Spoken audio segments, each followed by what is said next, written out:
बताओ, सच्चे दोस्त सबको मिलते हैं, सच्चे दोस्त सबको मिलते हैं, लेकिन सभी सच्चे दोस्त सारे बुरे टाइम पे नहीं मिलते।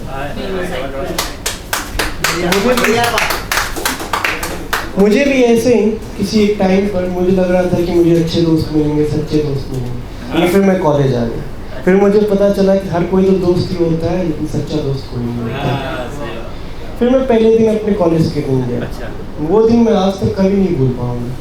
पहले दिन गया, स्टार्टिंग में घुसा, मैंने हॉस्टल लिया। मैं सोचा अंदर की हॉस्टल लूँगा, कॉलेज के अंदर की, मज़े करेंगे, सब करेंगे, जो 12th क्लास के बच्चे की बाद में होती है कि आराम से मज़े करेंगे, लड़की मिलेगी, घूमेंगे फिरेंगे, लेकिन लड़की कभी नहीं मिलती। सबसे बड़ा एक भ्रम है जो सबको तोड़ना है, इलेक्ट्रॉनिक्स। मैं गया, मैंने स्टार्टिंग में सोचा एक बिहार का, एक छोटे गांव का एक बिहार का लड़का क्या सोचेगा, जाएंगे आराम से सूट बूट टाइप, पहली बार टाइप पहनेंगे, सब कुछ करेंगे, लेकिन ऐसा हुआ नहीं। जब मैं पहली बार गया, मैंने शर्ट सूट सब कुछ पहना, मैंने टाई पहनी। हम बचपन में कौन सी टाई, वो लेस वाली टाई पहनते थे, कभी हमने वो टाई नहीं पहनी थी। मैंने वो नॉब बनाया और उसको खींच दिया। वो टाइम मैं ऐसे कर रहा था और वापस ऐसे कर रहा था, वो टाइम मेरी यहाँ तक आ रही थी। तो मैंने सोचा कोई नहीं, ये भी एक तरीका है टाई पहनने का ही हो। फिर मैं बाहर गया, मैं फिर लोगों से मिला, मैं अपनी क्लास गया, वहाँ बैठा। फिर वहाँ क्या होता है कि आपको एक इंट्रोडक्शन करना होता है।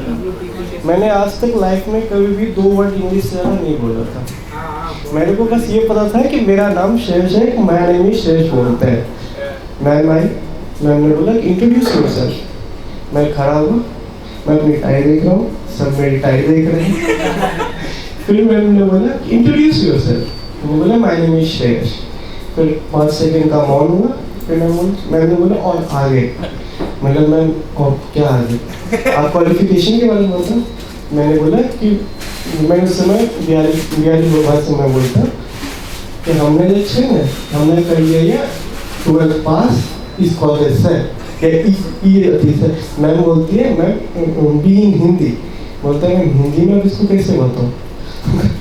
फिर उसके बाद फिर मैं आया वहाँ से। फिर उसके बाद मेरी खूब बेइज्जती हुई। मैंने सोचा कि अब नहीं, बाकी सामने वाले बच्चे बैठे वो सभी उनके फर्राटे इंग्लिश में बोल रहे। मैंने सोचा अब तो इंग्लिश बोलनी ही है। मैं गया, स्टार्टिंग में क्लब्स होते हैं, वो क्लब ज्वाइन की मैंने, वहाँ बैठा। वो मेरे लाइफ का सबसे बड़ा खराब डिसीजन थी।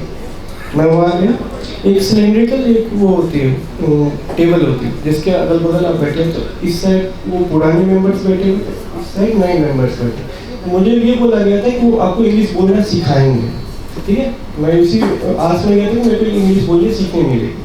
मैं इस साइड बैठा, फिर ये सारे बैठे होते, तो मैं इस साइड जगह पर बैठी। फिर मैम ने बोला जो नए आए हुए हैं वो इंट्रोड्यूस करेंगे। फिर मैंने बोला कि इंट्रोड्यूस करना है सर, ठीक है। मैं आराम से कुर्सी पे बैठा हूँ, मेरे को लगा मेरे से थोड़ी चालू होंगे, जो बोलेंगे उनका मैं कुछ थोड़ा करके बोल दूँगा वहाँ पर, लेकिन वो हुआ नहीं। मैम ने बोला कि आप पहले स्टार्ट करो, इंट्रोड्यूस करो।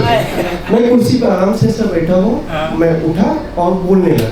मैंने बोला आप आगे जा करके वहाँ पे मिडिल में जा करके आप इंट्रोड्यूस। मैंने आज तक कभी भी 10 लोगों के सामने नहीं बोल दिया। मैं उठा, मैं ऐसे गया, फिर मैं अपनी टाई को देख रहा हूँ।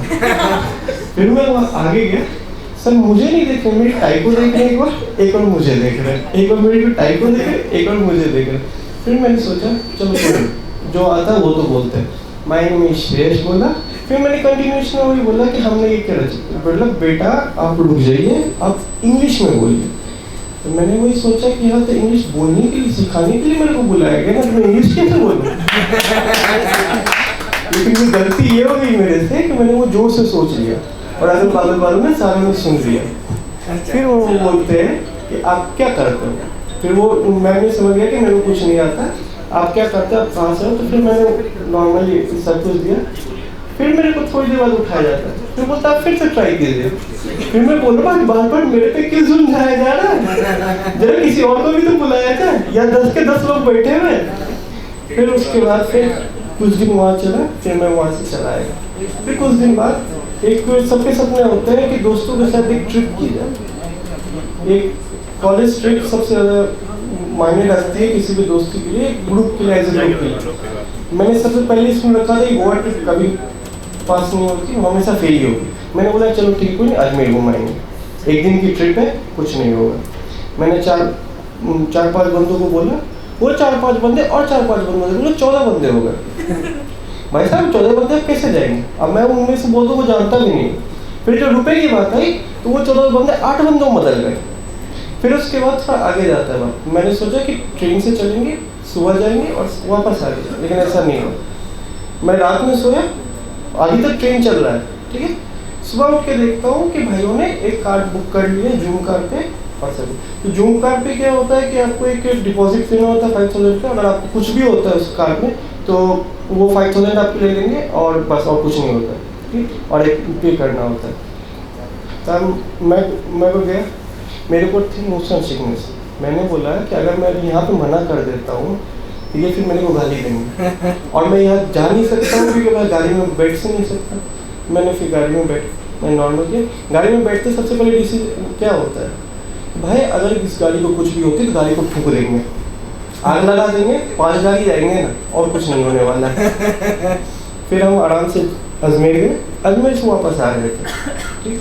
आराम से एकदम पूरी गाड़ी चल रही है, सब कुछ चल रहा है। पीछे से एक कैब आती है और हमें ठोक के चले जाती है सीधी बात। उसके वजह से राइट लेन से होती है, हमें ओवरटेक करते हुए उस कैब ड्राइवर ऐसे करता है। उसे ये नहीं पता कि यहाँ 8 बंदे हैं, वो अकेला है। सब मुस्टंडे बैठे हुए, वो अकेला है। सबको ये लगा हुआ है कि भाई अब हमारे 5000 गए, गाड़ी को फूकना होगा। हमने साइड किया, गाड़ी लगाई, ठीक है। इसके वजह से 8 के 8 बाहर निकलते हैं एकदम चौड़ में। वो बंदा दूर से इधर देख करके हम उसके पास गए। वो बोलता है कि भैया हमारा नुकसान हुआ है, हमें माफ़ कर दो, आप चले जाओ। हम फिर वहाँ से वापस चले जाते हैं। धन्यवाद।